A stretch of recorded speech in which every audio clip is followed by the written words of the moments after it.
hari ini kegiatannya lebih banyak ke diskusi ya, diskusi. Jadi diskusi kita ini nanti melibatkan Bapak Ibu. Nah, nanti saya mohon masukan, tanggapannya dan kesediaannya ketika saya memberikan pertanyaan-pertanyaan atau kasus yang bisa kita selesaikan yang berkenaan dengan budaya positif di sekolah kita. Jadi sebelumnya kita ice breaking dulu ya.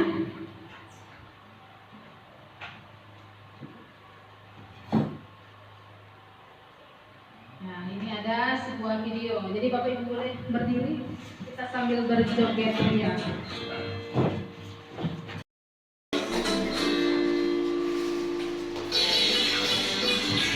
Supaya semangat.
Lumayan keringat ya Bapak Ibu, supaya kita bersemangat ya. Jadi lumayan lah ya. Berapa kalori tadi Pak Marcel? 50. Udah lah ya, 50 kalori. Nah, kita kembali ke sini. Jadi tema kegiatan atau diseminasi kita hari ini adalah budaya positif. Mungkin baru-baru ini pasti Bapak Ibu banyak mendengar kegiatan pelatihan yang kemarin pun saya dengar dari teman-teman banyak membicarakan masalah budaya positif. Ya, pasti Bapak Ibu sudah banyak pengalaman lah ya mengajar, mungkin sudah bertahun-tahun. Pak Widis kira-kira udah berapa lama mengajar? Kurang lebih 10 tahun. 10 tahun ya. Kalau saya mengajar aktif paling sekitar 7 tahun lah, 7 atau 8 tahun. Kalau Bapak Ibu ini sudah lebih lama? 10 tahun juga. 10 tahun lebih. Pak Amir? 4 tahun. 4 tahun. Mengajar pertama kali dari tahun berapa Pak Amir? 2007, udah lama ya. Jadi ini teman-teman yang lain juga. Jadi kalau saya sih masih senior lah dibanding junior lah dibandingkan teman-teman. Ya, belakangan kita sering mendengar bahwa atau sering melihat juga di media sosial banyaknya kasus-kasus kekerasan di sekolah. Dan tidak kita pungkiri, salah satunya ada ternyata di sekolah kita. Pemerintah sangat menyadari hal ini, makanya kegiatan-kegiatan sekarang yang paling banyak diaktifkan adalah budaya positif. Jadi budaya positif ini tidak sekedar hanya mendisiplinkan anak ya, Bapak Ibu.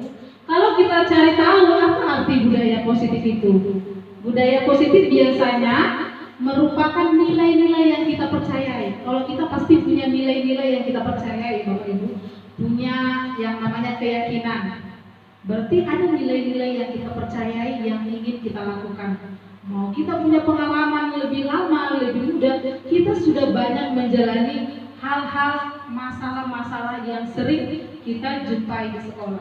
Jadi nilai dan kebiasaan di sekolah yang mau kita lakukan ini adalah nilai yang bisa berpihak pada siswa. Apa maksudnya berpihak pada siswa? Artinya semua yang kita lakukan di sekolah ini tujuannya untuk siswa, bukan untuk kita. Jadi tanggung jawab kita sebagai guru itu sangat berat. Jadi nilai atau budaya positif ini dapat kita lakukan dengan berpihak pada murid. Supaya apa? Murid kita dapat berkembang. Jadi pribadi yang kritis, yang bertanggung jawab sesuai dengan profil pelajar Pancasila. Inilah yang akan kita. Jadi konsep inti hari ini bahasan kita ada 9 poin. Panjang ya Bapak Ibu. Dari perubahan paradigma stimulus respon, disiplin positif, nilai-nilai kebajikan, motivasi perilaku manusia, hukuman dan penghargaan, keyakinan kelas nanti yang akan kita praktekkan. Kemudian pemenuhan 5 kebutuhan dasar manusia, 5 posisi kontrol dan segitiga restitusi. Ini pasti masih jarang, tapi kalau guru BK mungkin pasti udah pernah menerima materi ini. Jadi ini yang akan ada 9 konsep inti budaya positif yang akan kita bahas hari ini. Ya, dasar pemikiran Ki Hajar Dewantara bahwa tujuan pendidikan yaitu menuntut segala kodrat yang ada pada anak-anak. Jadi Bapak Ibu, pertama kali saya mengikuti atau membaca mengeksplor modul di LMS kegiatan guru penggerak ini, saya cukup terkejut. Yang pertama diubah adalah mindset saya, pikiran saya seperti itu. Jadi kalau selama ini saya sendiri mengalami bagaimana saya menginginkan apa yang saya mau ke anak, bukan apa maunya anak.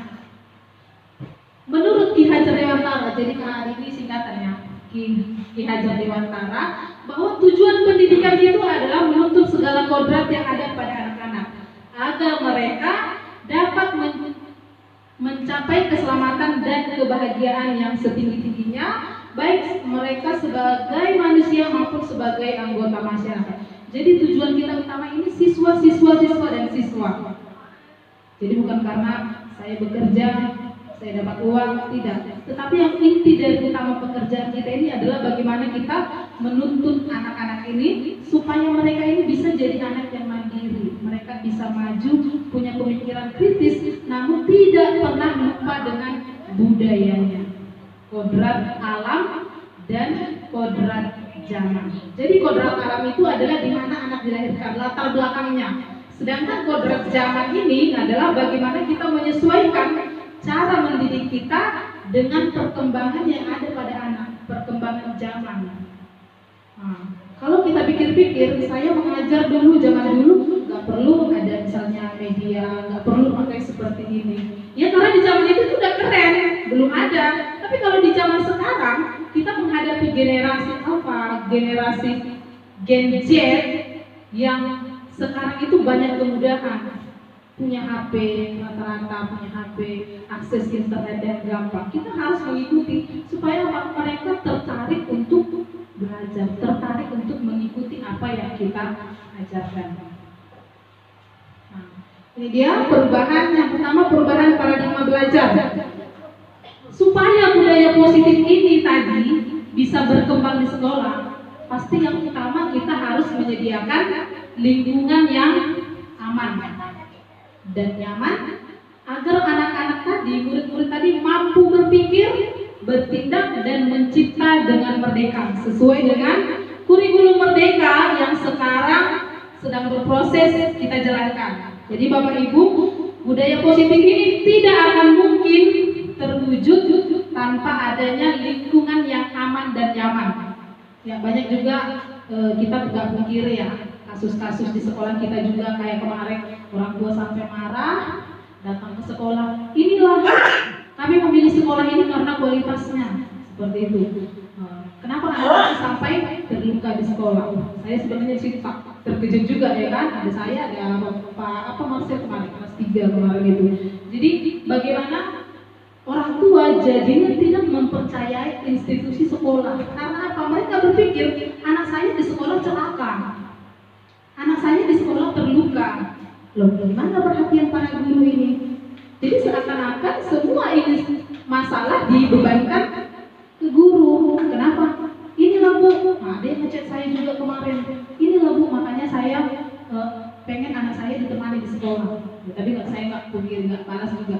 Nah, itu kemarin kasusnya si kelas 1 ya. Nah, inilah makanya kami ingin temankan.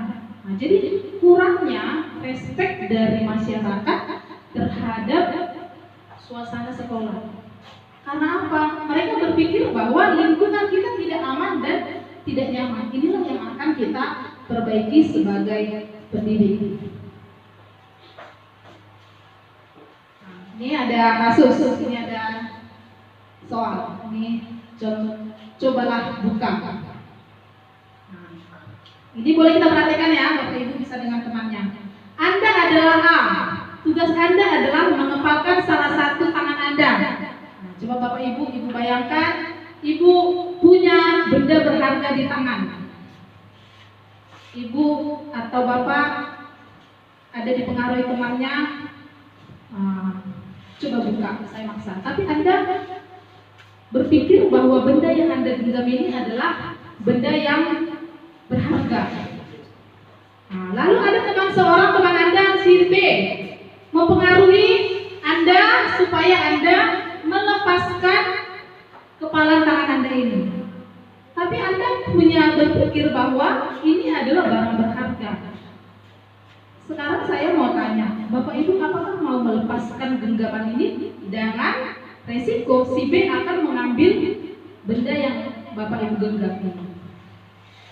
Kira-kira kalau Bapak Ibu punya benda yang sangat berharga di tangan dan ada yang mempengaruhi, bisa dikasih uang, disogok, dipukul, ditarik, apakah Bapak Ibu akan melepaskan? Boleh Bapak Ibu yang ingin memberikan pendapatnya? Tidak mau. Ya, coba alasannya Pak.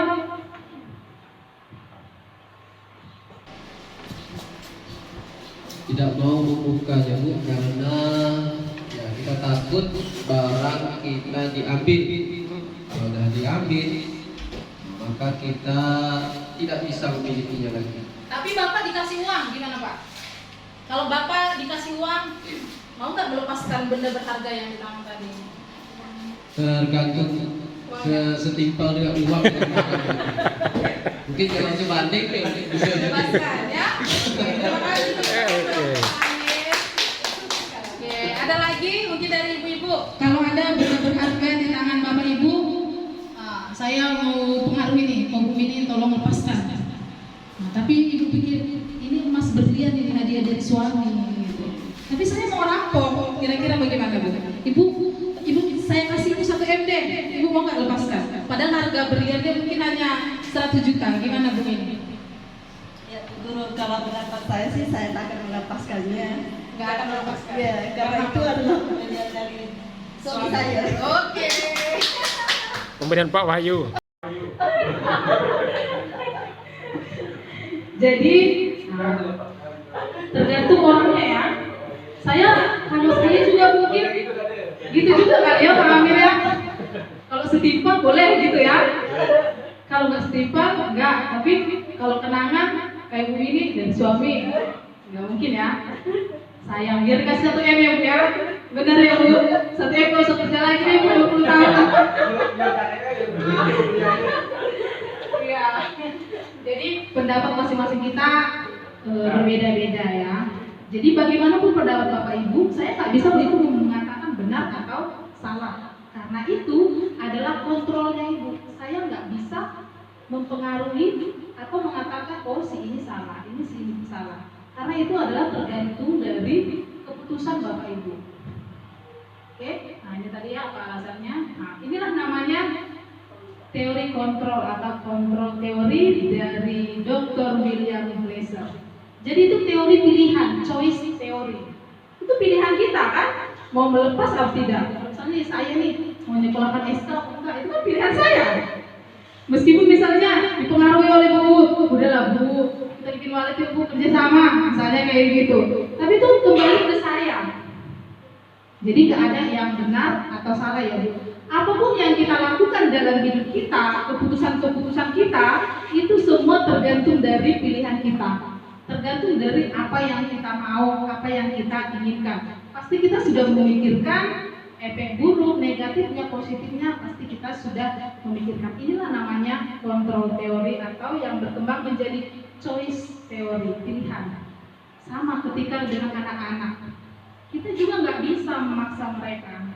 Kalau yang secara teori, anak yang dipaksa, misalnya nih, biasanya di akhir, bikin kerajinan tangan dari tanah liat, misalnya ya. Saya paksa nih buat patung.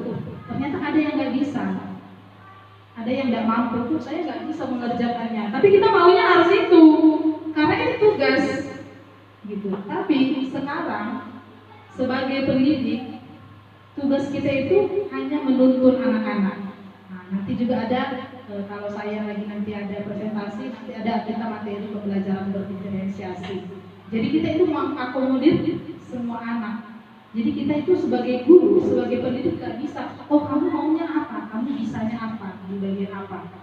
Karena gak semua anak itu pandai bisa membuat itu. Kita bisa membuat pilihan-pilihan lain yang bisa mengakomodir kebutuhan si anak. Jadi harus bawa sapu.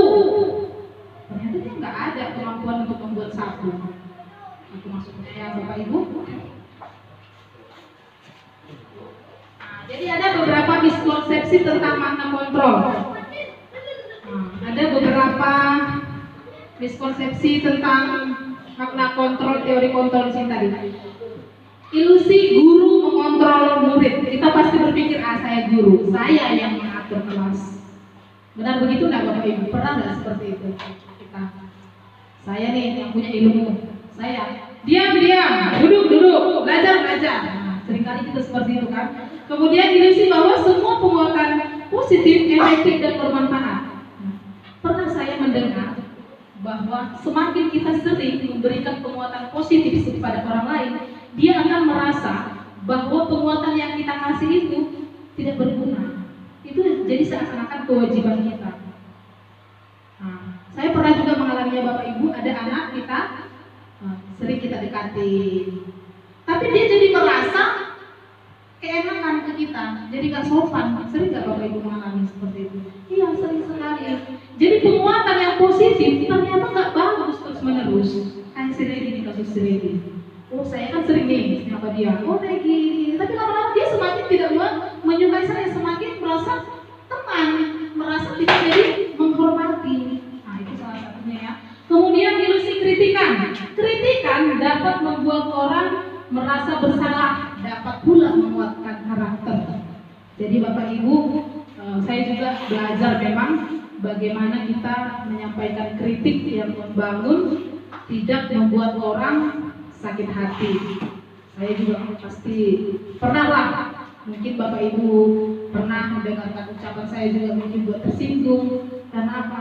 Mungkin saya mengkritik terlalu pedas, mengkritik dengan bahasa yang tidak baik.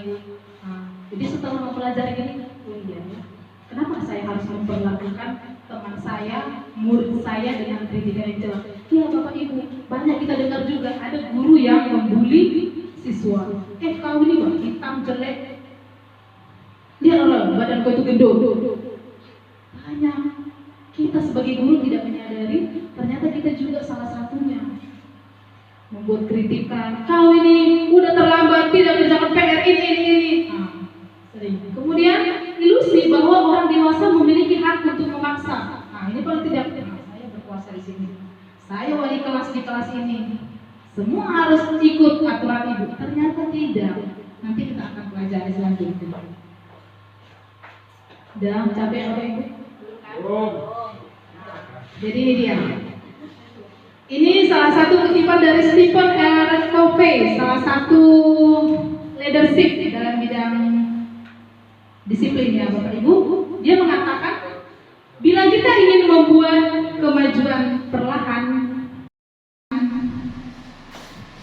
sedikit-sedikit ubahlah sikap dan perilaku Anda. Ini sangat mengena di hati saya waktu itu. Saya ingin banyak membuat perubahan di sekolah, tapi saya sendiri tidak mau berubah. Namun bila kita ingin memperbaiki cara-cara utama kita, maka kita perlu mengubah kerangka acuan kita. Ubahlah bagaimana Anda melihat dunia, bagaimana Anda berpikir tentang manusia, ubahlah paradigma, ubah pandangan kita. Skema pemahaman dan penjelasan aspek-aspek tertentu tentang realitas. Karena apa? Teori tidak seindah kenyataan, realita. Jadi jika saya berpikir di penggerak, jika saya berpikir saya ingin mengubah, ini kita kan banyak memang dibuat untuk membuat perubahan. Itu yang dicanangkan oleh Menteri Nadiem Makarim, kita melakukan perubahan di sekolah. Tapi apa? Yang saya ubah adalah diri saya dulu. Bapak Ibu juga, kita juga semua begitu. Jika kita ingin membuat perubahan di kelas, anak-anak itu mau disiplin, otomatis kita juga harus perlu disiplin. Anak-anak itu mau menyapu kelas, mau memungut sampah, dengan cara apa? Kita juga ajak bersama-sama. Jadi yang perlu kita ubah, menyapu kelas, mau memungut sampah, dengan cara apa? Kita juga ajak bersama-sama. Jadi yang perlu kita ubah adalah diri kita dulu. Kita mengubah perilaku kita. Kita mengubah cara pandangnya kita. Ya Bapak Ibu. Kemudian apa itu disiplin positif? Ketika mendengar kata disiplin, apa yang terbayang di benak Bapak Ibu? Apa yang terlintas? Coba Bapak Ibu ada yang memberikan pendapat? Ketika mendengar kata disiplin. Silakan. Marcel. Ya, baiklah. Kalau saya kata disiplin, berarti kita harus sesuai dengan aturan yang sudah kita sepakati. Aturan yang disepakati ya. Harus sesuatu yang kita jalankan. Biarpun itu mungkin sifat yang belum memaksa. Oke, terima kasih. Terima kasih Pak Marcel. Jadi kita akan telusuri lebih mendalam apa itu disiplin. Jadi menurut si Diana Gosen ini, bahwa disiplin itu berdasarkan etimologi atau bahasanya, asal usul katanya, disiplin itu artinya belajar, bisa juga murid atau pengikut, atau sesuatu yang kita yakini, kita mengikut apa yang kita yakini. Sama kayak kita punya kepercayaan, kita punya agama, kita punya kepercayaan karena kita meyakininya ya Bapak Ibu. Jadi demikian juga disiplin.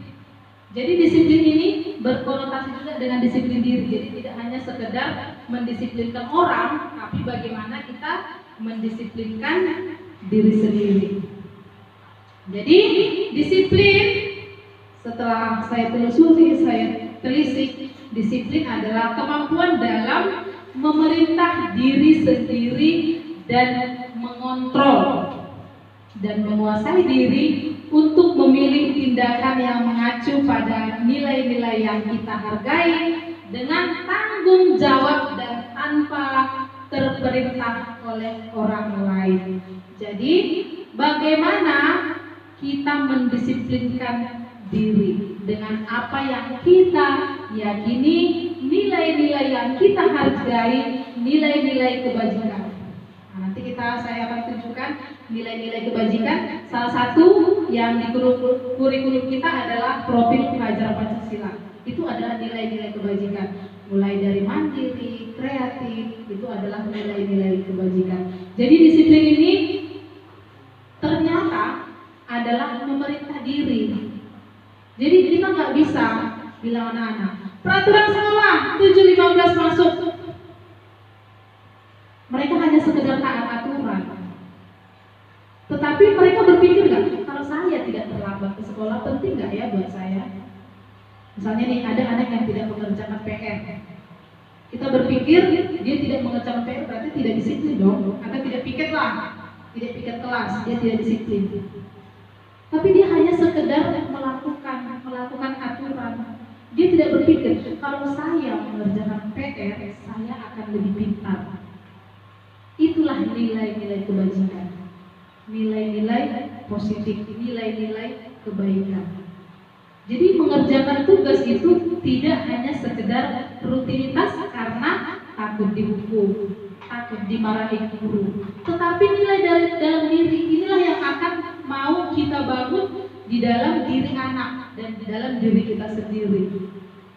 Melakukan sesuatu karena saya ingin membuat diri saya lebih baik, karena saya ingin pintar, bukan karena saya takut bu ini saya mengerjakan PR, tapi karena PR ini penting bagi saya. Inilah yang mau kita bangun di jiwanya anak-anak. Jadi tidak hanya sekedar hari Senin piket ini, hari Selasa PR ini, hari Rabu kita harus pakai baju ini. Tidak hanya sekedar itu. Jadi disiplin itu lebih ke kemampuan kita memerintah diri sendiri supaya kita bertanggung jawab dengan apa yang kita kerjakan. Sama ini juga sih, kita juga ini menyinggung ke tugas-tugas kita. Nah, bagaimana kok saya mengerjakan ini, mengajar ini karena ini untuk kebaikan anak-anak, karena ini adalah tanggung jawab saya, bukan karena supaya saya dapat uang, supaya saya gajian. Mungkin itu faktor pendukung, tapi faktor utamanya adalah karena mengajar ini penting bagi kita untuk mencerdaskan anak-anak yang sudah dipercayakan ke kita, dipercayakan di sekolah kita. Jadi salah satu budaya positif ini sudah ada di sekolah kita ya Bapak Ibu, yang di kurikulum Merdeka, profil pelajar Pancasila. Jadi sebagai pendidik, tujuan kita adalah menciptakan anak-anak yang memiliki disiplin diri.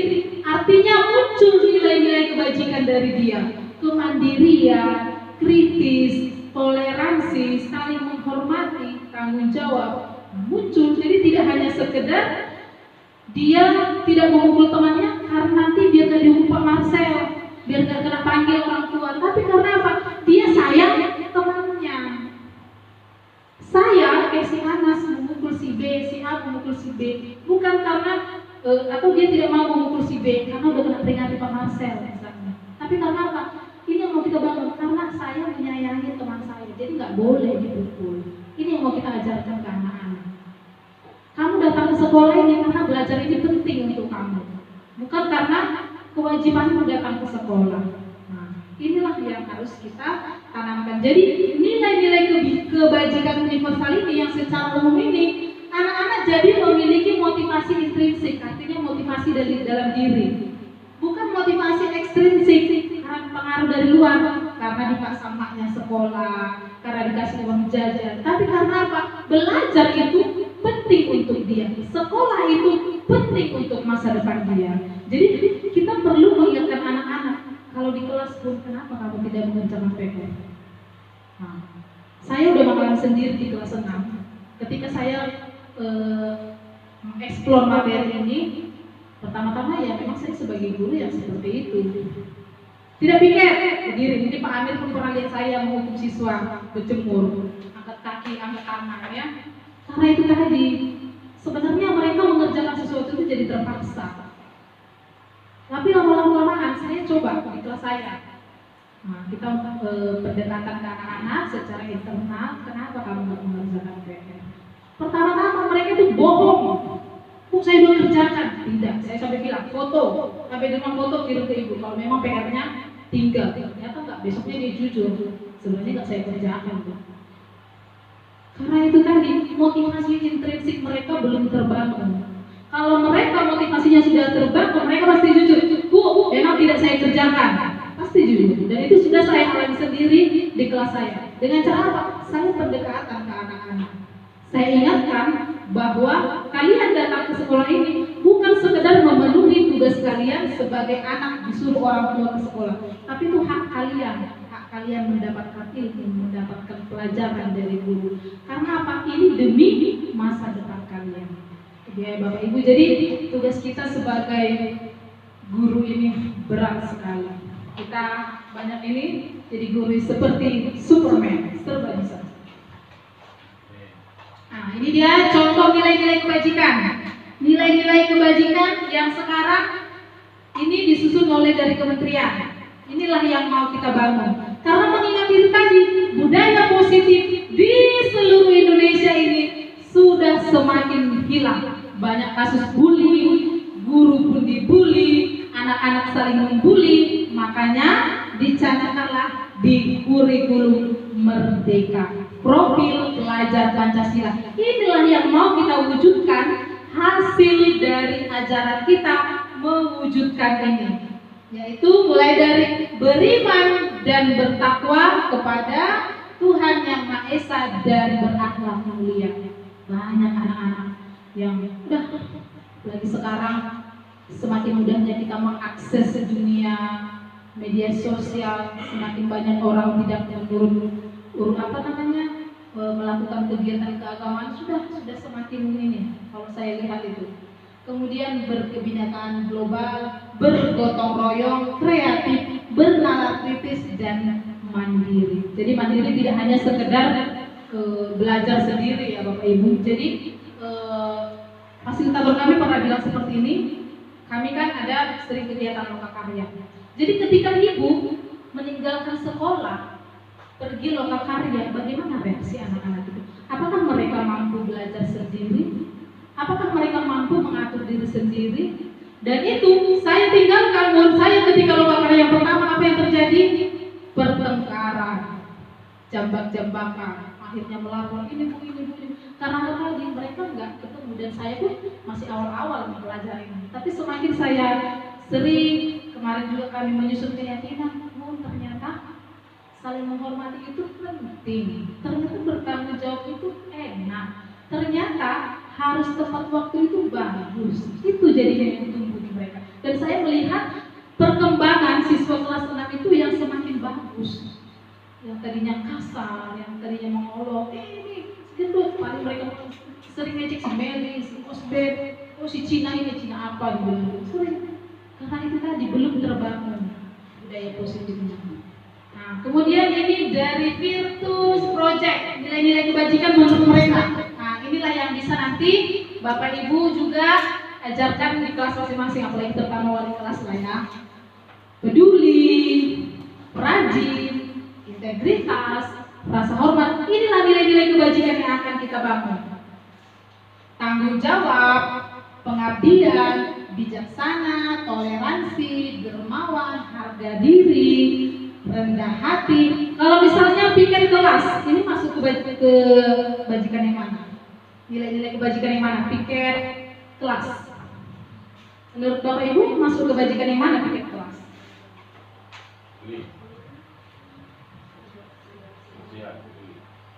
Masuk ke mana Pak Baik? Peduli. Nah, kenapa peduli Pak Baik? Oh, peduli dengan kelasnya. Oh iya. Peduli kebersihan. Iya, tanggung jawab. Itu adalah bentuk tanggung jawabnya menjaga kelas. Kemudian tidak mengganggu teman. Ini masuk ke kebajikan yang mana?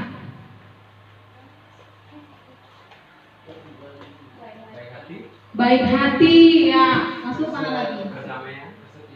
Kesetiaan, kedamaian, toleransi, belas kasih, ya banyak. Jadi ini yang mau kita ajarkan anak-anak. Kamu tidak memukul temanmu karena apa? Ya karena kamu sayang, kamu berbelas kasih, kamu toleransi, menghormati temanmu. Itu yang mau kita bangun. Motivasi kebajikan, nilai-nilai kebajikan ini. Jadi tidak ada lagi nanti Jangan memukul. Tidak ada lagi nanti kata-kata itu peraturan kayak Bapak maksud tadi, itu peraturan. Jangan mengganggu teman, tapi kita ganti menjadi saling menghormati antar teman. Beda bahasanya Bapak Ibu. Nah, antar teman gitu kan? Yang sering kita ini kan jangan mengganggu teman. Tapi kita ganti jadi kata yang positif, saling menghormati antar teman. Jadi beda pemakaian bahasanya. Itu tadi budaya positif tadi. Semua kita nilai dari sisi yang positif. Jangan pakai jangan terlambat, tetapi hadir tepat waktu. Jangan terlambat ke sekolah. Nah, itu pemilihan kata-kata yang bisa kita gunakan di kelas. Ini nilai-nilai kebajikannya ya Bapak Ibu. Nah, sekarang kita akan melihat mengapa seseorang berperilaku melakukan sesuatu. Jadi, ketika seorang murid melakukan perbuatan yang bertentangan tadi dengan nilai-nilai kebajikan itu, karena apa? Karena mereka gagal memenuhi kebutuhan dasar mereka. Sama kayak kita kebutuhan primer, sekunder, tersier. Gak mungkin dong saya memenuhi kebutuhan tersier sedangkan kebutuhan primer saya belum terpenuhi. Jadi kebutuhan dasar manusia ini ada 5 ya Bapak Ibu. Yang pertama bertahan hidup. Kita butuh makan, kita butuh uang. Kenapa kita butuh itu? Kita butuh itu untuk membeli makanan. Yang kedua, kasih sayang dan rasa diterima. Nah, kita butuh kasih sayang kan? Kasih sayang orang tua, pasangan, teman. Yang ketiga, kita butuh kebebasan. Saya nggak suka diatur-atur. Saya suka bermain-main di kelas karena saya butuh bebas. Jadi kalau ada anak yang bermain aktif, ribut, menurut kita itu sudah ribut ya Bapak Ibu. Tapi ternyata karena apa? Dia butuh kebebasan. Kita pikir kayak si Regi, dia suka main, dia suka lari ke sana sini. Ini karena kita pikir dia nakal. Tapi karena apa? Kebutuhan dia tentang kebebasan mungkin terkekang. Ini yang mau kita buat supaya anak tidak kebablasan. Supaya si Regi tidak kebablasan, main terus. Makanya guru itu tadi di awal saya bilang, guru itu menuntun, tidak memaksakan kehendak. Jadi kita itu menuntun si Regi tadi, si anak nakal tadi yang kita cap nakal tadi, dia nggak nakal, dia hanya butuh kebebasan, kebutuhan dia. Kemudian butuh kesenangan, dia suka mengganggu temannya. Rasanya tuh senang gitu, mengganggu teman, ada yang menertawai. Kemudian penguasaan, dia ingin dikenal hebat. Apa-apa yang maju depan, apa-apa yang saya pun. Karena apa? Motivasi dia, kebutuhan dia yang penguasaan tadi, dia ingin dicap jago, ingin dicap hebat. Ini semua manusia, tidak hanya anak-anak, kita juga ini. Kita pengen diakui, pengen divalidasi kan kayak sekarang lagi ngetren di TikTok. Seorang butuh validasi. Aduh, saya susah. Semua orang membenci atau tidak suka dengan saya. Oh, sekarang saya menunjukkan hebat saya bisa begini, saya bisa begini. Ya, karena apa? Kita butuh validasi lagi. Kita butuh penguasaan. Oh, saya sekarang udah begini. Gitu ya, Bapak Ibu. Jadi kita nggak bisa langsung mencap anak nakal, mencap anak bodoh, mencap anak tidak mampu kalau kita tidak melihat kebutuhan dasarnya ini dulu. Karena apa? Karakter anak di kelas kita semuanya berbeda. Saya sudah melihat dan saya mengatakan ini bukan karena saya mengada-ngada ya Bapak Ibu, tapi saya sudah mencoba di kelas saya. Dari kegiatan pertama saya sudah melihat dari kelas saya. Anak di kelas saya punya latar belakang yang berbeda. Mungkin kita juga sudah pernah sharing bagaimana kenapa anak jadi pemarah. Kenapa siswa saya ada yang sampai marah, menjambak, pengen jambak temannya. Karena apa? Ternyata setelah saya telusuri dari rumah, dia sudah emosi, sudah kena marah orang tuanya.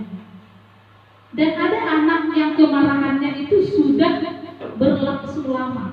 Ada satu orang siswa kita, ternyata dari lama sudah ditinggalkan ibunya. Tapi jadi dia kesal dengan apa yang salah pun dia nggak suka kalau temannya salah sedikit. Karena apa? Dia jadi pribadi anak yang mandiri di rumahnya. Dia harus bisa ini, bisa ini, bisa itu.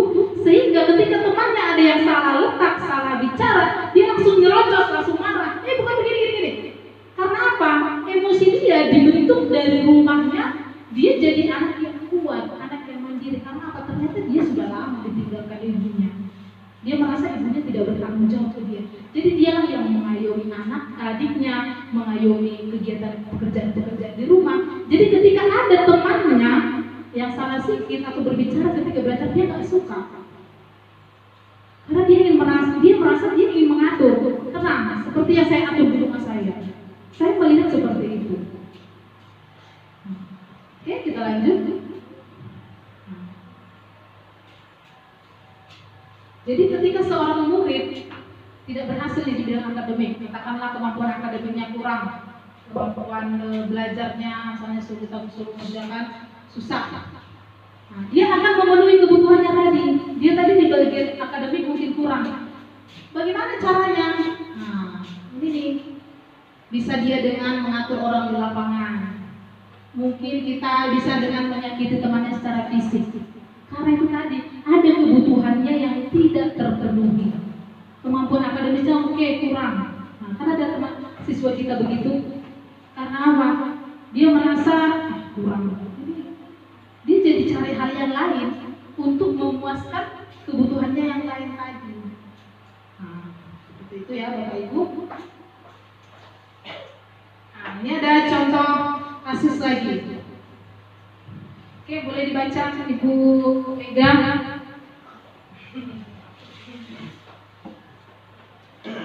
Ibu Ambar, guru kelas 2A. Guru wali kelas 2A di SD Pelita Hati sedang bingung menghadapi ulang salah satu murid di kelasnya, Doni. Beberapa anak di kelas 2A telah datang padanya dan mengeluh Doni yang seringkali meminta bekal makan siang mereka dengan paksa. Jika Anda menghadapi situasi seperti Ibu Ambar, apa yang Anda lakukan? Menurut Anda, kira-kira apa alasan Doni melakukan hal itu? Ya, siapa yang mau Bapak Ibu jadi Ibu Ambar? Kira-kira apa yang Ibu lakukan? Atau Bapak lakukan? Bapak Ambar lah. Bu Ambar Ubud. Kalau misalnya ada si anak Doni, ini suka nih ngambil bekal temannya atau minta uang jajannya, pala lah ya istilahnya ya. Boleh lah. Nah, kira-kira coba Bapak Ibu ada yang ingin memberikan tanggapan? Yo Bu Ambar Ubud. Apa jika Ibu atau Bapak sebagai Ibu Ambar menghadapi siswa seperti Doni? Bu Ambar Ubud. Coba Pak Amir. Berdiri. Bapak Ambar, Amir. Ini Bapak Ambar. Santai saja.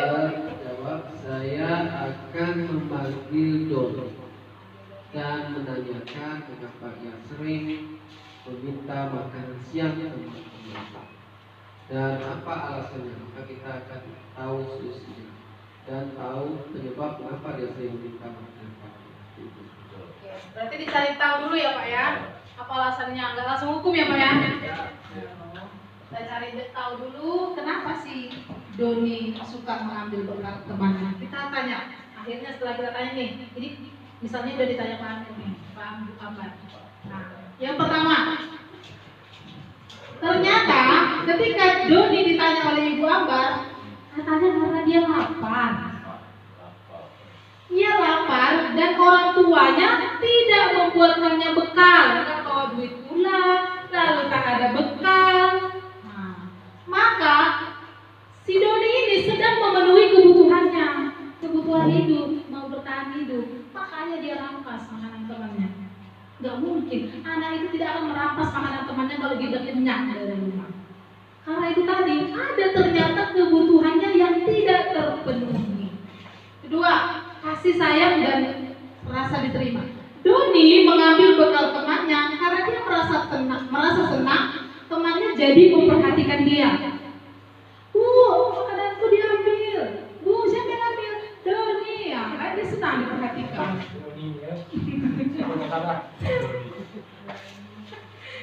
Nah, temannya kemudian laporkannya sama guru, lalu gurunya memberitahu orang tuanya orang tuanya jadi memperhatikan dia, maka kebutuhan dasar yang sedang dipenuhi Doni adalah kebutuhan kasih sayang dan rasa diterima.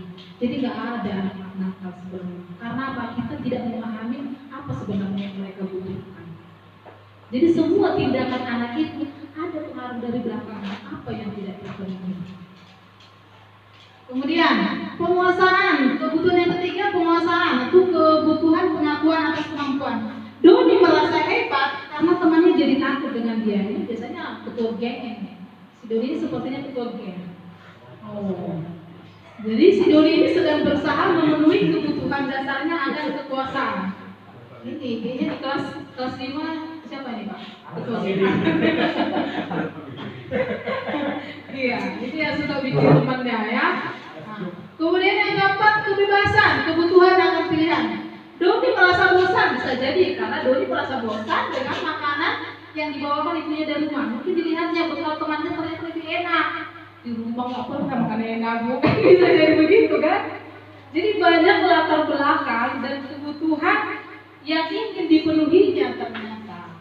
Maka Doni berusaha memenuhi kebutuhan akan kebebasannya tadi. Jadi itu ya Bapak Ibu. Jadi kadang saya kalau menangani kasus mikir-mikir dulu nih, sebenarnya anak ini maunya apa gitu. Setelah saya belajar inilah kan, saya jadi merasa kayak kemarin kasusnya si Aska. Kenapa saya nggak langsung memarahi si Ilham? Nggak mungkin dong si Ilham langsung kita tampar-tampar juga di sini ya Pak ya. Ya kita lagi yang salah kan itu. Tapi kita tanya baik-baik ini. Yang saya kesalnya si Ilham tertawa, itu yang bikin Bapak si Aska makin kesal. Biasanya makanya saya bilang, ini dia teman saya kau ini nangis bikin malu aja gitu. Itu yang saya kesalkan, bilang malah dia ketawa. Apa nggak bagi emosi kan orang tuanya? Nah, ketawa bilang ini saya itu rasa mau tonjok. Tapi kalau kita tonjok, iya, pengen diakui ya Pak ya, supaya saya ini hebat. Gitu, ya. Itu juga tadi kemarin itu bikin saya kesal. Ya, yang terakhir kesenangan, kebutuhan untuk merasa senang. Doni melakukannya karena iseng saja, dan dia menikmati ekspresi teman-temannya yang kesal karena diambil makanannya, dan menurut dia ekspresi teman-temannya itu lucu. Gurau babu, kan biasa anak kita gitu kan. Nah, jadi si Doni ini sedang berusaha memenuhi kebutuhannya akan kesenangan. Gurau babu. Nah, saya lihat si Windy cantik. Biasanya anak kelas 5. Gurau. Padahal dia karena senang melihat ekspresi temannya. Ya Bapak Ibu. Jadi semua perilaku manusia itu memiliki tujuan dan ada alasannya mereka berlaku begitu. Jadi semua apapun yang dilakukan anak-anak itu ada latar belakangnya dan ada alasannya kenapa mereka melakukan itu. Jadi ada 3 alasan motivasi perilaku manusia tadi. Yang pertama, untuk menghindari ketidaknyamanan atau hukuman. Nah ini nih anak-anak yang nakal, anak-anak yang sering kita cap nakal. Apa alasan mereka biasanya berperilaku seperti itu? Pertama, untuk menghindari ketidaknyamanan. Ini anak-anak ini rajin datang ke sekolah, antara nyaman dan tidak nyaman kan? Kalau di rumah terus kena marah orang tuanya, kalau terlambat datang ke sekolah kena marah gurunya, serba salah, maju salah, mundur salah. Jadi sebagai anak-anak ini ternyata beban mereka juga cukup berat ya. Jadi untuk menghindari ketidaknyamanan atau hukuman, ya udah datang aja ke sekolah daripada kena marah Bu Mini ya gitu. Mak dibuat apa, mak nggak dapat uang jajan gitu ya. Jadi apa yang terjadi jika saya tidak melakukannya? Jadi anak-anak itu, perilaku anak-anak itu melakukan sesuatu itu seperti pertama ada karena ketidaknyamanan. Inilah masih motivasi eksternal supaya dapat jajan, supaya tidak kena marah. Yang kedua, untuk mendapatkan imbalan dari orang lain atau institusi. Nah ini, jadi kemarin ketika kami belajar ini, nanti kita akan ada juga pemberian penghargaan. Ini sangat kurang disarankan, termasuk hadiah-hadiah juara kelas. Karena apa? Semakin sering mendapatkan penghargaan itu, semakin berkurang rasa terima kasih mereka. Itu merasa itu sebagai kewajiban. Jadi kurang disarankan. Dan di kelas juga kita tidak lagi disarankan untuk misalnya ini bagi permen, bagi kue. Besok permen aja. Itu kan yang muncul. Karena apa? Kebiasaan yang pertama udah kita bangun. Dan saya pernah melakukan itu waktu kelas renang, saya sering. Terus siapa nanti yang bisa ibu kasih permen? Ada yang nyelotong gitu, mak permen cat. Padahal kita dari hati tulus kan, ingin melakukan sesuatu, ingin memberikan. Ternyata dijawab begitu, karena kita akan berkurang penghargaannya. Ketika kita makin sering memberikan hadiah, ngasih bintang, ngasih permen, akan berkurang penghargaan mereka. Pasti ada yang dilutung demikian. Jadi itu kurang disarankan. Tapi kalau kita ingin memberikan penghargaan boleh, tetapi dengan cara yang bijak. Misalnya semua saja dapat. Nah itu kemarin yang saya bilang. Jangan cuma satu dapat ini, juara ini enggak lagi. Jadi anak-anak yang nggak pernah juara, gimana sih perasaannya? Pernah nggak kita berpikir? Padahal saya rajin dulu tiap hari ke sekolah. Nggak pernah saya dapat apa-apa dari sekolah. Pasti ada yang kayak gitu. Dan ketika kita membagi hadiah itu, lihatlah wajah-wajah yang tak pernah dapat hadiah, kasihan. Padahal sebenarnya mereka yang perlu juga kita dorong, karena di kemampuan akademiknya kurang.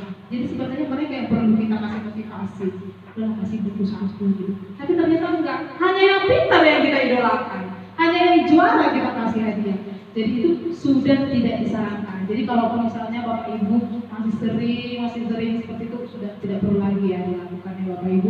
Tanamkan bahwa kamu datang ke sekolah ini, kamu pintar demi masa depan kamu, bukan karena dapat hadiah buku, dapat hadiah pulpen dari ibu, tapi karena belajar itu, ilmu itu penting untuk masa depan kamu. Itu yang harus kita bangun. Makanya sebenarnya dari K13 itu pun kan sudah disarankan tidak bikin ranking kan, tapi kita bikin aja terus. Karena kita pikir tadi, ya inilah penghargaan, dia udah capek-capek belajar. Terus yang tidak mampu ini emang gak capek belajar? Sebenarnya dia lebih capek belajar karena dalam otak kuat, belajar keras, nilai tetap rendah. Kan itu dia. Tapi bagaimana cara kita menjawab ini, sedangkan mereka kan udah ada yang nanya, saya juara berapa Bu? Semua kalian pintar. Makanya kita tidak disarankan lagi pemberian nilai dengan angka. Kalau di buku mereka enggak lagi kan, lebih ke karakter. Si ini sudah mampu membaca ini. Si ini sudah ini mampu menghitung ini. Jadi memang berat untuk memulai budaya baru itu ya Bu ya. Saya akui pasti berat. Karena di kelas saya juga sering begitu. Kalau misalnya nih si Wiwi dapat nilai 9, ternyata yang kemampuannya rendah dapat 100. Wiwi dapat 90, aku 100. Sering masih di kelas saya. Makanya saya bilang jangan fokus pada nilai, tapi fokus bahwa kamu hari ini berhasil mengerjakan tugas. Masih Bapak Ibu, padahal sudah sering saya ingatkan. Karena apa? Budaya itu udah mendasar. Karena di keluarga pun mungkin juga sering, kamu harus juara ya, harus dapat 100. Padahal itu bukan itu yang paling utama. Tapi kehadiran mereka, kemampuan mereka memecahkan masalah, itu yang paling utama. Tapi seringkali apa? Gak dapat 100, gak marah, timah marah apalagi anak kelas 1 kan sering gitu saya dengar, nanti dimarahin mama kalau dapat nilai rendah. Jadi kita mulai menumbuhkan nilai-nilai inspirasi tadi ya Ibu ya, bahwa yang paling utama adalah kamu ternyata udah bisa menulis bagus, kamu ternyata udah bisa perkalian 5, kamu ternyata udah berhasil mengerjakannya. Jadi pandai-pandailah membagi hadiah seperti itu. Bisa semua. Terima kasih ya kalian semua ini juara di hati Ibu. Kalian semua menyelesaikan semester ini dengan baik. Semua dapat hadiah. Nah, gitu aja ya. Jadi memang agak susah memulai budaya yang sudah tertanam, berakar, berurat, semuanya tidak gampang. Oke, kita lanjutkan. Yang ketiga, untuk menghargai diri sendiri. Inilah yang paling utama tadi ya Bu. Menghargai diri sendiri. Saya akan menjadi seperti apa jika melakukannya? Saya akan menjadi apa kalau saya rajin belajar? Itu yang mau kita tanamkan sama anak. Jadi tidak hanya sekedar nanti juara kelas, bisa naik kelas. Nanti ada juara nggak dapat kelas. Kalau yang nggak bisa baca nggak naik kelas. sering kan kita bilang begitu. Jadinya motivasi utama mereka ya hanya naik kelas. Nah, ada juga kasus begini ya Bapak Ibu. Nanti ini ada kasus. Oke, ini kasusnya begini ya, betul. Bu Anas, guru kelas 2. Kenapa namanya Anas? Mendapatkan masalah murid-muridnya tidak bisa tertib berdiri antri di depan kelas dan selalu berebutan ke dalam kelas setelah jam istirahat selesai. Ini tentu sangat mengganggu proses pembelajaran, di mana kelas tidak dapat dimulai tepat waktu karena Ibu Anas sibuk menenangkan murid-muridnya untuk waktu cukup lama. Akhirnya Bu Anas berpikir cepat dan mengandalkan stiker bintang. Setiap murid-muridnya yang akan masuk kelas usai jam istirahat, Bu Anas akan mengiming-imingi murid-muridnya dengan stiker bintang. Siapa yang dapat berdiri lurus? Ini kayaknya saya pun sering melakukannya. Siapa yang barisnya bagus, berdiri lurus, berbaris rapi hampir depan, dapat bintang dari Bu Anas. Ini udah pernah saya lakukan juga di tahun-tahun lalu. Sebagian besar murid-muridnya menyambut tantangan tersebut dan langsung berdiri rapi di depan pintu agar mendapatkan stiker bintang.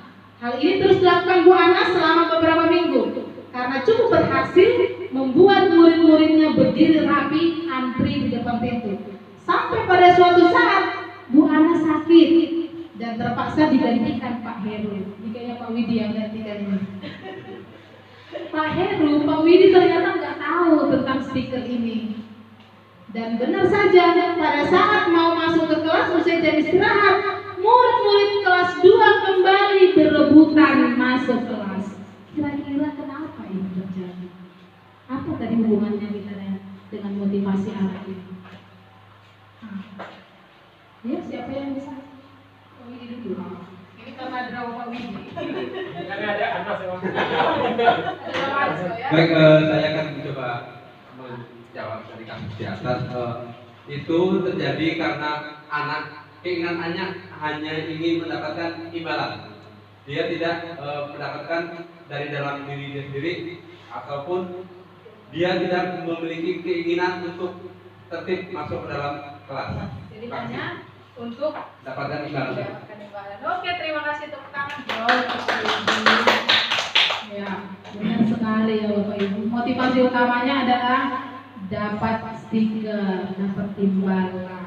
Kita lihat ini. Apa yang motivasi murid-murid kelas 2? Tadi ya, mendapatkan imbalan. Lalu adakah cara lain agar murid-murid kelas 2 bersedia antri di depan kelas tanpa diberi penghargaan stiker bintang?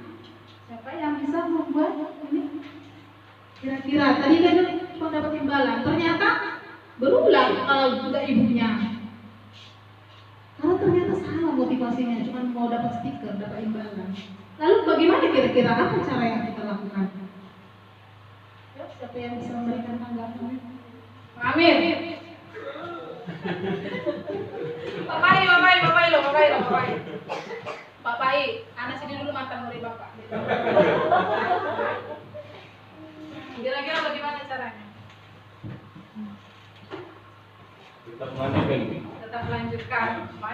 Memberikan bintang lagi. Gak bisa Pak. Salah yang lain. Dari yang lain. Karena itu tadi anak itu jadi fokus ke guru lain, dia jadi gak dengar. Karena itu tadi dia udah salah langkah di depannya. Jadi kira-kira apa ide dari Pak Pai? Gak apa-apa Pak. Situ santai aja, jadi diskusi santai. Gak usah deg-degan Pak. Kira-kira apa yang bisa kita lakukan supaya motivasi anak-anak tadi bisa berubah? Kasih duit. Ini ganti ya. Dari bintang ke duit. Dari bintang ke duit loh, lebih banyak lagi, lebih semangat dia baris. Nah, nanti giliran nggak dikasih duit, berulah lagi dia, gitu lagi. Mungkin diberi kesadaran tentang tanggung jawab dan disiplin, Bu. Beri kesadaran, tanggung jawab. Oke, bisa mantap ya Pak Widi. Bilang jangan duit lah, karena duit pun ya pas-pasan lah ya. Kalau bintang masih lah kita buat bintang-bintang ya, tapi kalau duit, aduh angkat-angkat lah ya. Jadi itu dia ya, kita ubah mindset mereka. Kita ubah kita ubah pandangannya anak-anak bahwa hanya untuk bintang, kamu lebih dari sekedar itu, nak. Bahwa berbagi itu untuk menjaga disiplin diri kamu, antri, belajar antri. Artinya sambil antri kamu juga menghargai hak orang lain, tidak mendahului orang lain, tidak dorong-dorongan, dan tanggung jawab kamu. Ya. Nah, ini dia tadi yang saya bilang, hukuman, sanksi atau konsekuensi. Ini kasus lagi nih. Jadi banyak kasus-kasus supaya, karena banyak ini kejadian-kejadiannya di sekolah kita. IFA kurang menguasai pelajaran matematika, sehingga pada saat pelajaran tersebut berlangsung, dia lebih banyak berdiam diri atau menggambar di buku pelajarannya. Ini pasti banyak nih kasus yang kita temukan ya. Pada saat guru matematikanya Pak Seno menanyakan pertanyaan, IFA menjadi gugup dan tak sengaja menjatuhkan tasnya dari kursi, serta tiba-tiba menjadi gagap pada saat berupaya menjawab. Seluruh kelas pun tertawa melihat perilaku IFA yang bicara tergagap dan terkejut tersebut. Pak Seno pada saat itu membiarkan teman-teman IFA menertawakan IFA yang tergagap dan malu luar biasa, dan malahan minta IFA untuk maju ke depan dan berdiri di depan kelas sambil menunjuk hidungnya karena tidak bisa menjawab pertanyaan Pak Seno. Kelas makin gaduh dan anak-anak pun tertawa melihat IFA di depan kelas memegang ujung hidungnya. Apakah Anda setuju dengan tindakan Pak Seno terhadap IFA? Tidak setuju ya, tidak. Mengapa? Kira-kira kenapa nggak setuju? IFA, kamu ini nggak bisa mengerjakan. Lalu tunjuk hidungnya ke depan. Kan kira-kira gitu, apalagi guru matematika ya, gurkil lebih biasanya suka tunjuk-tunjuk. Ya, saya juga paling takut dulu guru matematika sekali tunjuk nih. Jadi si Pak Seno ini sepertinya udah si IFA-nya tidak tahu. Dia tidak melihat latar belakang si IFA ya. IFA nggak suka matematika. Jadi ya nggak perlu kita paksa, karena nggak semua anak harus pandai di bidang yang sama. Di kurikulum Merdeka pun begitu. Makanya di kurikulum Merdeka bisa satu semester belajar matematika, bisa satu semester hanya belajar IPA, karena itu tadi melihat minat dan bakat siswa. Kemudian menurut Anda tindakan Pak Seno terhadap IPA hukuman atau konsekuensi? Apa bedanya hukuman dan konsekuensi? Pak Marsial, apa bedanya kira-kira hukuman dan konsekuensi?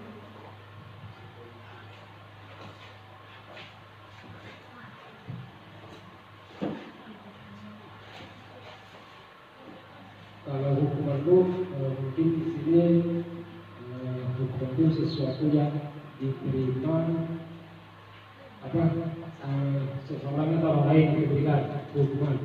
Konsekuensinya mungkin nanti hukuman kita berikan bakal dampak atau yang terjadi pada mungkin di sini yang si IFA mungkin dampak atau akibatnya Ke depannya ya. Apa yang dihadapi si IFA setelah mendapatkan perlakuan dari si Pak Seno ya. Jadi ini kita belajar juga nanti melanjutkan tentang apa bedanya hukuman dan konsekuensi. Kelihatan nggak Bapak Ibu ya? Nah, jadi intinya ya, hukuman dan konsekuensi itu berbeda ya Bapak Ibu. Kalau hukuman itu menyakiti, itu yang harus kita ingat. Hukuman itu menyakiti secara fisik, verbal, kata-kata itu menyakiti. Kalau konsekuensi sudah ada kesepakatan kita dulu. Misalnya nih, kalau kamu terlambat ke sekolah, kamu membersihkan WC. Nah, itu bedanya. Kalau hukuman, suruh aja dia berdiri di pohon bendera, itu hukuman. Misalnya anak terlambat, dari bintang ke duit lebih banyak lagi, lebih semangat dia baris. Nah, nanti giliran nggak dikasih duit, berulang lagi dia, gitu lagi. Mungkin diberi kesadaran tentang tanggung jawab dan disiplin. Beri kesadaran, tanggung jawab, misalkan ini. Yang jelas lebih lagi. Jangan duit lah, karena gurunya pun ya pas-pasan lah ya. Kalau bintang masih lah bilang buat bintang-bintang ya, tapi kalau duit, aduh angkat tangan lah ya. Jadi itu dia ya, kita ubah mindset mereka. Bu Nom, Kita ubah, sebentar. kita ubah pandangannya anak-anak bahwa hanya untuk bintang, kamu lebih dari sekedar itu. Bahwa berbagi itu untuk menjaga disiplin diri kamu, antri, belajar antri. Artinya sambil antri kamu juga menghargai hak orang lain, tidak mendahului orang lain, tidak dorong-dorongan, dan tanggung jawab kamu. Ya. Hanya ingin mendapatkan imbalan. Dia tidak mendapatkan dari dalam diri dia sendiri, ataupun dia tidak memiliki keinginan untuk tertib masuk ke dalam kelas. Jadi Maksud hanya untuk dapatkan imbalan. mendapatkan imbalan. Oke, terima kasih tepuk tangan dong. Ya, benar sekali ya Bapak Ibu. Motivasi utamanya adalah dapat stiker, dapat imbalan. Kita lihat ini. Nah, apa yang motivasi murid-murid kelas 2? Itu tadi ya, mendapatkan menulis 100 kali dalam buku. Hukuman Bu. Hukuman ya, karena itu menyakiti ya Bapak Ibu. Nah, sebenarnya saya tidak terlambat. Ini waktu istri saya pernah ya dapat ini. Saya tidak terlambat, saya sampai full. Lalu yang kedua, lari mengelilingi lapangan basket 2 kali karena terlambat hadir di sekolah.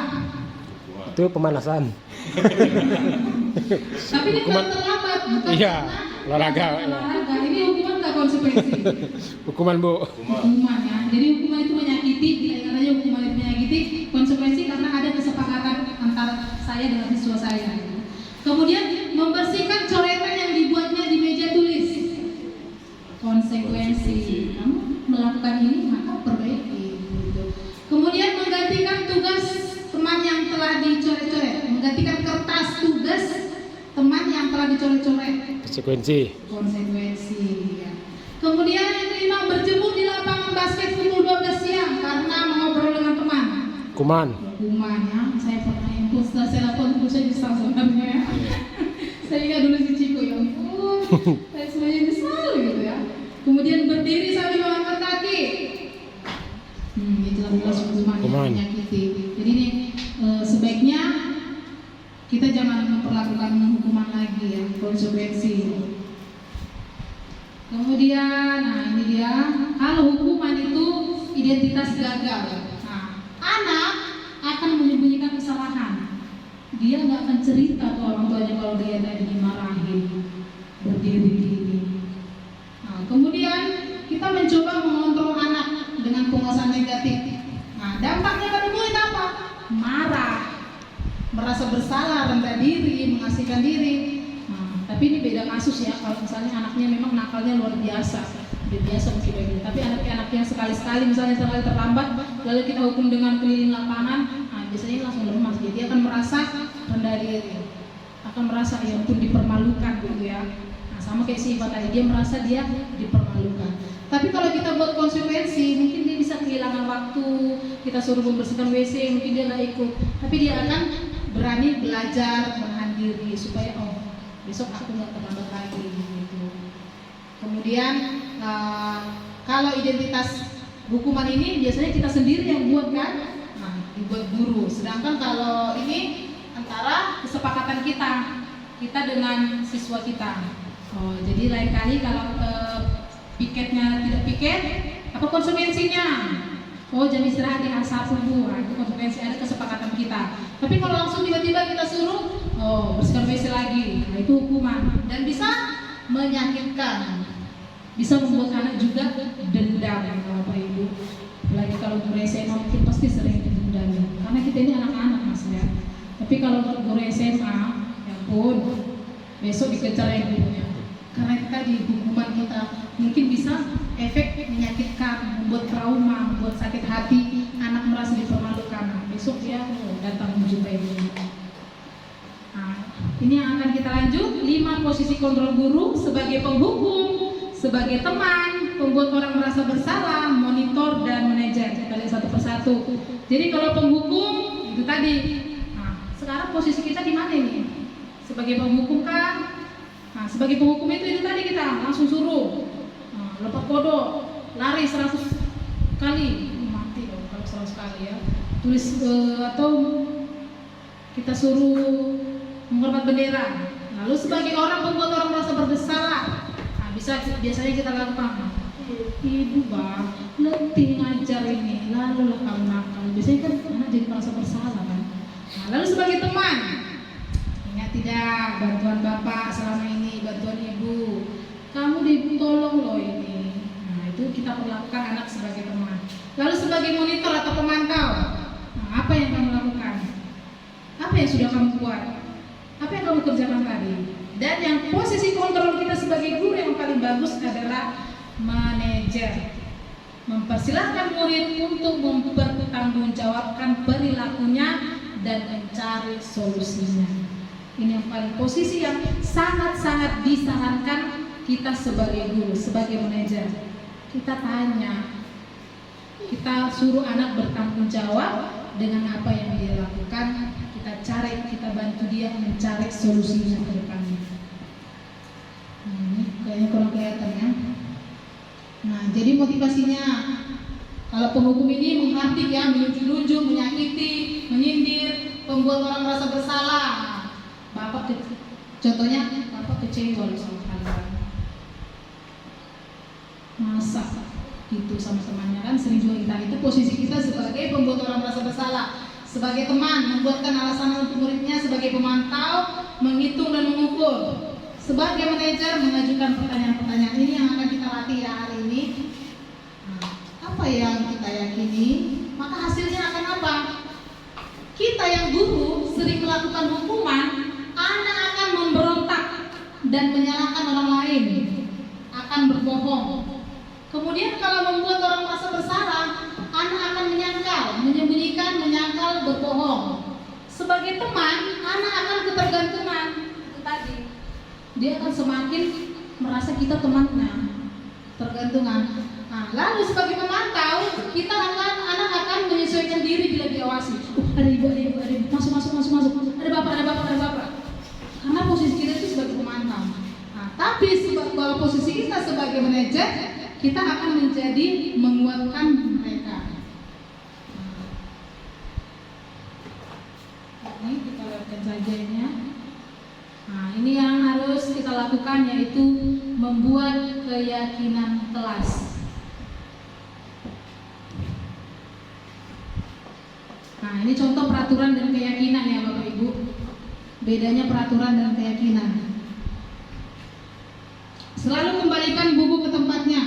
Kira-kira keyakinan apa atau nilai kebajikan apa yang kita mau tuju?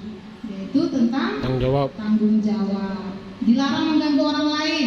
Jadi peraturan itu cenderung pakai kata dilarang ya. Dilarang terlambat, dilarang ini.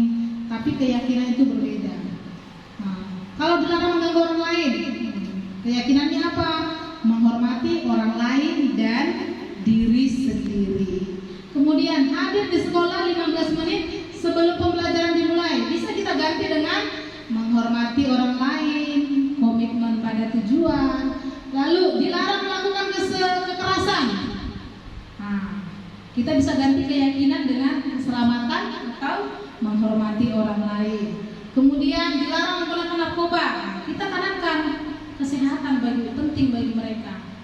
Jadi jangan kita hanya say no to drugs, tapi kita tanamkan bahwa tidak menggunakan narkoba itu untuk kesehatanmu, untuk kebaikanmu. Bergantian atau menunggu giliran yang antri tadi ya. Nah, bisa kita meyakinkan dengan menghormati orang lain. Nah, sabar ya, berlatih kesabaran.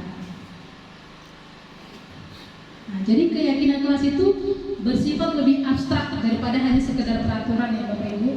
Nah, memang tidak mudah ya. Jadi keyakinan kelas ini nanti saya boleh Bapak Ibu, apalagi terutama yang wali kelas ya. Aduh, ini gak ada pula ya. Pak Widi lah dengan Uwu, dengan Mega, dengan Pak Pahit.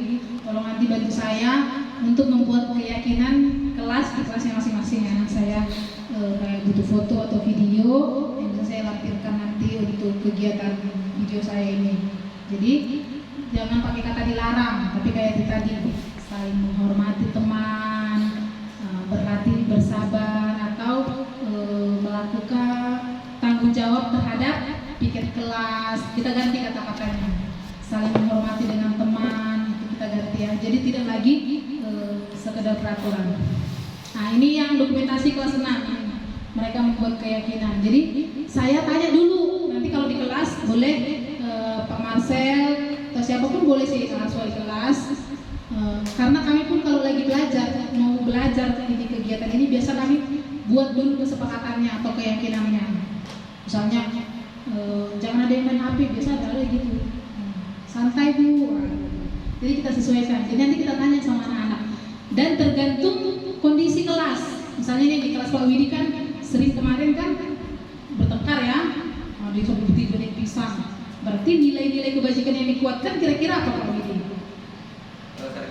Saling menghargai ya. Jadi itu kita buat, kita tanya dulu sama anak, kita lihat dulu kondisi kelas kita, apa yang kurang di kelas itu. Kalau sering nggak piket, berarti nilai tanggung jawab yang kita utamakan. Gak usah banyak-banyak, 5 pun udah bagus. Gak usah banyak-banyak ya Pak Widi nanti ya. Nah, kalau di kelas Pak Widi misalnya sering berantem, berarti tentang saling menghormati, saling menyayangi antar teman. Nah, itu boleh keyakinannya. Jadi kalau anak nanti nakal, ini kan udah kesepakatan kita nih. Kenapa masih ada yang memukul teman? Ini kan udah kita buat nih. Jadi suruh mereka apa? Tanda tangan atau cap jempol di kertas masih yang udah buat. Ini kelas 6 kemarin. Ini dia. Nah ini keyakinan kelas yang kami buat. Keyakinan kelas 6. Sopan santun dalam berbicara. Jadi kalau ada yang mereka udah mulai belajar ya. Jadi kalau ada yang mulai langsung saya lihat atau di pandang temannya, oh iya, keyakinan kelas kami kan sopan santun. Jadi gitu. Nah, yang kedua, bertanggung jawab dalam melaksanakan piket. Nah, karena kelas kami kan sedikit nih. Kami berdua aja Bu, kami bertiga aja Bu. Jadi hanya separuh, sebelah kelas yang disapu. Nah, jadi nanti boleh ya, Bapak wali kelas, guru yang lain pun boleh nanti saya minta fotonya ya. Nah, yang ketiga, jujur dalam mengerjakan tugas atau PR. Kenapa saya buat pilih jujur ini? Saya tanya anak, karena ketika saya kasih PR, banyak alasan PR tinggal. Saya nggak yakin tinggal, tidak dikerjakan. Tapi apa? Mereka tidak jujur. Nah, sekarang mereka sudah belajar, Bu, sebenarnya nggak saya kerjakan. Kemarin sudah ada yang mengaku kayak gitu. Karena udah ada keyakinan kami. Jadi akhirnya mereka belajar jujur. Sebenarnya Bu, saya lupa. Bagus, itu lebih suka orang yang jujur, saya sampaikan begitu. Kemudian yang keempat, saling menghormati atau saling menghargai teman atau guru. Nah ini paling banyak ya Bapak Ibu. Mungkin nanti sering bisa kita sosialisasikan semuanya ya. Anak-anak ini kita berdiri di sini saja, berdiri di sini lewat saja. Ini kurangnya nilai penghormatannya kepada gurunya. Malah beludak ya Tuhanku. Di kelasku, aduh, bangusnya gini, baru dia kabur dari jendela. Coba Bapak Ibu. Karena apa? Nggak pernah kita ingatkan. Akhirnya dengan kami buat keyakinan ini, jadi saya tanya mereka apa contoh-contohnya. Tidak meludah sembarangan. Saja kan tadi kamu berantem, enggak Bu, ke yang lain, ke Rizka juga. Oke, kalau begitu gimana? Saya ngomong di depan kelas aja Bu. Iya, akhirnya yang menemukan solusinya. Akhirnya apa? Dia ngomong di kelas, maaf ya teman-teman, harusnya tadi ini. Apalagi Bu katanya. Katakan apa yang mau kamu katakan. Apalagi? Dia bilang mau minta maaf kata teman. Ya, maaf. Sekali lagi kalau lagi posisi berdoa, bagaimana Rani? Duduk baik Bu, duduk tertib. Akhirnya apa? Anak tadi yang merasa dirinya bersalah akan kembali ke masa berubah lagi ke yang baik gitu ya Bapak Ibu. Jadi ini boleh Bapak Ibu terapkan nanti kalau ada lagi nanti ada pertanyaan-pertanyaan tentang segitiga restitusi ini, saya siap. Kita bisa boleh sharing atau diskusi bersama ya Bapak Ibu. Karena apa? Tujuannya adalah menghasilkan murid yang mandiri dan bertanggung jawab dengan apa yang sudah dia lakukan. Ini satu lagi kasus Bapak Ibu. Sabrina hari itu bangun terlambat dan terburu Dia pun akhirnya sampai di gerbang sekolah, tetapi baru menyadari kalau tidak menggunakan sepatu hitam seperti yang tertera di peraturan sekolah. Di depan pintu kelas, Bapak Lukman memperhatikan sepatu Sabrina yang berwarna coklat. Sabrina berusaha nih menjelaskan bahwa dia terburu-buru dan salah pakai sepatu. Pak Lukman menanyakan Sabrina, apa peraturan sekolah tentang seragam dan warna sepatu? Sabrina menjawab, sudah mengetahui sepatu harus warna hitam, namun terburu-buru dan salah mengenakan sepatu. Selain tidak mungkin kembali pulang karena rumahnya jauh sekali, tapi Pak Lukman tetap bersikeras pada peraturan yang berlaku dan mengatakan, ya sudah, kamu sudah melanggar peraturan sekolah, kamu salah, sudah terlambat. Kepala sekolah nanti kita ini diskusikan lagi dan dilakukan ke semua warga sekolah. Jadi nggak hanya anak-anak ya, kita pun bisa 3S. Senyum, melihat anak, selamat pagi, sudah ini gimana kabarnya, gitu ya, basa-basi gitu. Kemudian yang ke ini boleh nanti mau kita setujui, mau sama-sama, tapi memang wajib ada program ya Bapak Ibu. Ini wajib program dari CGP. Jadi mau nggak mau ya. Jadi saya buat kemarin itu Jumat religi. Setiap Jumat diadakan kegiatan keagamaan bagi semua umat beragama sebelum belajar. Gimana Bapak Ibu? Karena tanah kita itu mungkin berpotensi tahu mungkin banjir ya, jadi aku terendam. Nah, jadi kalau udah sebenarnya saya setuju Bu, apalagi kan sekolah kita ini memang bunganya memang kurang kan, jadi kesan biasanya. Jadi memang udah lama juga memang ada apa program itu memang belum dijalankan, itu yang itu. Oke, terima kasih. Mungkin kalau untuk yang menanam bunga ini bisa kita ya pagarnya dulu tentu ya, kita siapkan dulu kan, kita buat bahan-bahannya dulu, tanahnya dulu, kayu mungkin. Jadi ini kan ini apa kita ini namanya? Pagar kita ini kan. Jadi pagar kita ini buat kayu bambu di sini. Jadi ditanam dulu maksud saya di sininya. Depan-depannya ini. Ibu mau letak bawah aja? Iya di bawah. Jadi kan nanti diisi tangan nih. Jadi kayak di sini dulu Pak. Pasang Bisa juga kan kalau seperti itu dipapan lah gitu kan. Mereka bawa tanah dulu gitu Iya, kan. jadi kita kumpulkan dulu tanahnya. Dulu. Seperti kotoran kambing gitu Iya. kan. Karena ada seperti kambing itu. Nah, sebanyak 1 kartung 2 kilo itu. Iya, tiap satu dibawa dulu Iya, kan. satu. Jadi kalau udah banyak nanti kita mulai dengan bikin pagar-pagarnya, Iya. kandang-kandangnya gitu maksud saya. tapi kalau gitu Bu, kalau menyuruh anak bawa tanahnya atau segala macam itu mudah ya. Iya. Itu masih ada yang mereka kan. Ada. Yang benar gitu ini kan tempatnya Bu. Nah, jadi kan harus disiapkan Bu. Tempat tanahnya gitu. Iya, tapi yang lahan kita tanam yang kita buat nanti Bu. Lahannya lah. Lahannya dulu ya. Kalau dipasang pun bisa. Pagar Gimana Bu? Apa juga penting kan. Tapi itu bahan itu enggak. Kalau untuk sementara kan bisa lah. Ya bisa lah ya, ini kita koordinasi lagi nanti ya. Nah, kemudian termasuk juga menanam bunga atau pohon ya. Kemudian ini Batas. upacara. Nah, upacara bendera ini mungkin masih agak sulit ya terwujud, tapi bukan tidak mungkin kan gitu. Nah, kemarin waktu diskusi dengan teman-teman kan saya bilang kalau kami memang upacara agak susah karena tanah kami berlumpur dan tidak rata juga. Terus dari pengajar prakteknya juga bisa kalau kemarau mungkin bisa Bu minimal entah sekali 2 kali dalam 6 bulan kan gitu kata beliau gitu, tapi boleh diwujudkan gitu. Kalau untuk tanah rata ya mungkin ya yang ratanya dulu lah gitu. Jadi itu kemarin yang kami diskusikan ya.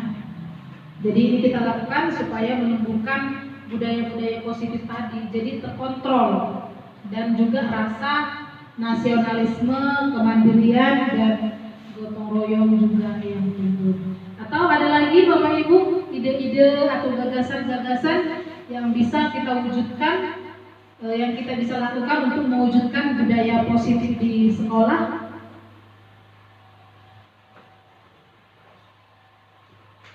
ada lagi yang bisa memberikan ide? Jadi yang pertama pembentukan keyakinan kelas ya, ini khusus untuk wali kelas ya Bapak Ibu ya. Kemudian budaya 3S ini untuk kita semua, kita senyum, kita sapa, salam. Kemudian Jumat religi ini nanti setiap Jumat atau kita aturlah waktunya ya. Jadi untuk menumbuhkan semangat beriman dan bertakwa kepada Tuhan Yang Maha Esa. Kemudian Sabtu bersih, senam pagi dan sarapan sehat 2 kali dalam seminggu, dan membersihkan lingkungan dan menanam pohon bunga, dan terakhir upacara bendera. Ada lagi ide yang mungkin pernah terbersit? Kami kayaknya kalau bikin begini keren nih. Mas Syed, ada ide? Ada tambahan ide? Ini dulu ya. Oke. Jadi udah banyak-banyak. Gak usah banyak-banyak ya. Sampai waktu saya ini sampai ada yang bilang, hah, upacara Bu, gimana ceritanya? Gitu kan? Ya, saya ceritakan lah kondisi, tapi minimal lah Bu, waktu itu pas musim kering, musim kemarau bisa gitu ya. Pasti nanti bisa kami koordinasi gitu. 2 kali dalam setahun pun nggak masalah kan, minimal pernah lah upacara kan gitu. Pas-pas kalau begini sih kan nggak bisa karena kita musim hujan. Oke Bapak Ibu, demikian Bapak Ibu yang bisa kita sampaikan. Mari kita bekerja bersama-sama untuk mewujudkan budaya positif di sekolah kita. Saya tidak bisa melakukannya ini sendiri. Saya harus berkolaborasi. Saya minta bantuan dari Bapak Ibu untuk sama-sama kita membangun, membudayakan nilai-nilai kebajikan, nilai-nilai positif di sekolah kita. Jadi kemarin sebenarnya saya cukup berbangga dengan Bapak Aska bilang memilih anaknya sekolah di sini karena sekolah kita berkualitas. Saya gini, dari segi fasilitas ya jauh kalah kita kan, tapi mereka memilih sekolah kita. Nah, berarti karena memang melihat kita guru-gurunya hebat, sekolahnya hebat, kita bisa mengakomodir semua kebutuhan anak. Semoga bisa kita lakukan. Terima kasih Bapak Ibu sudah bersedia meluangkan waktu untuk kegiatan kita hari ini. Saya ucapkan terima kasih dan selamat siang. Oke, terima kasih. Akhirnya selesai. Boleh kita nikmati konsumsinya. Silahkan rujaknya. Sudah selesai belum?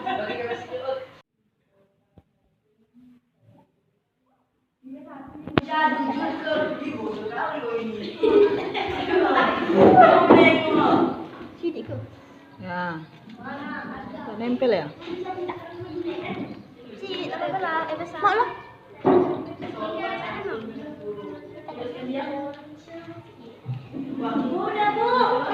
Udah? Gak nempel ya? Ya, ada ibu. Satu. Satu lah sama ini. Taruh ke sana. Taruh ke sini. Telepon. Udah nempel nggak? Rasa nempel lagi. Oh, ini nggak pakai lem. Ini pensil siapa ini? Ayo coba. Yang pertama. Berbicara dengan sopan kepada guru. Setuju tidak kita melakukan ini? Yo. Nyarip. Jujur pada orang tua atau guru. Setuju? Setuju. Ini sama jujur pada orang tua ini. Senyum, sapa, salam. Mau nih melakukan ini? Mau. Jadi jangan hanya ke dia, ke temanmu, ke gurumu yang lain ya. Misalnya nih ketemu Pak Amir. Assalamualaikum Pak. Boleh Pak. Ada yang bisa saya bantu Pak. Jangan gurunya lewat cuek ya. Harus beda. Orang yang sudah ibu ajarin harus beda dengan anak yang belum ya. Jadi kamu pun bisa nanti ajarkan ke adik-adiknya. Ya, senyum. Bu, ya tuh kalau Sopan satu dalam berbicara. Ya, bisa. Apa sekali-sekali marah, tapi tetap jangan sampai emosi meledak ya. Oke, tahu Adit. Next, sini. Coba aja dulu nih. Bu, yang mana putih lagi? Jujur.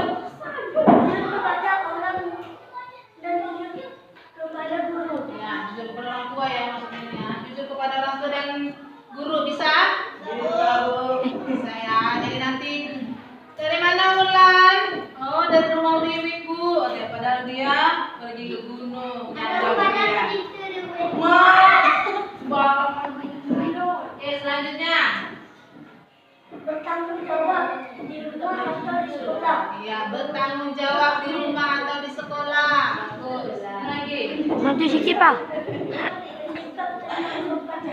Ya, sikap tenang, jangan kerasa busuk ya. Apalagi kalau lagi berantem, jangan ngomporin lagi. Tahu ngomporin? Memang benar lah Bu. Benar lagi ini memang nakal. Maknya Bu, angkat tangan menghadapi ini jangan ya. Semua orang itu baik. Dia bisa jadi nakal karena apa? Cari perhatian ya. Ya, selanjutnya. Saling menghormati atau Saling menghargai guru atau teman. Ya. Nih, hidup. hidup pun dengan teman. Ya, yang kedua. Nih. Tanggung jawab terhadap Iya, bertanggung jawab terhadap piket kayak tadi ya Wulan ya. Kamu kan hari ini, coba lihat dulu dicek gitu Pak sebelum masuk ya. Jangan langsung masuk aja padahal nggak dilihat. Ternyata sampah di mana-mana, teras nggak disapu ya. Selanjutnya, Bani. Bani. Bani. Belum dibaca. Bani. Ini sudah berbicara dengan sopan ya, jujur, senyum, santun, bertanggung jawab, saling menghormati ya, sikap tenang, bertanggung jawab di rumah, jujur kepada orang tua atau guru. Yang ini, ayo. Yang udah, nih. Kelahi, nanti mau tidak berkelahi, baik. Nih kita buat ya. Selanjutnya. Hidup rukun kepada teman Nah, rukun tadi ya, rukun. Lagi.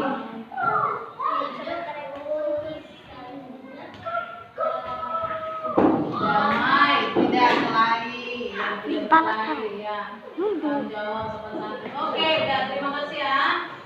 Nih, ini semua ya. Bertanggung jawab piket, sikap sopan santun ya. Sopan santun terhadap guru, bertanggung jawab terhadap piket. Ada yang belum? Oh, sikap tenang tadi udah ada kan? Satu orang yang belum, Bu. Sikap tenang, jujur udah ada kan? Kami Ibu. Mana jujur kepada orang tua atau jujur mengerjakan PR atau tugas. Siapa tuh? Yang pertama sama yang ke Ini harus dilakukan ya. saling menghormati. Saling menghormati ya, saling menghormati.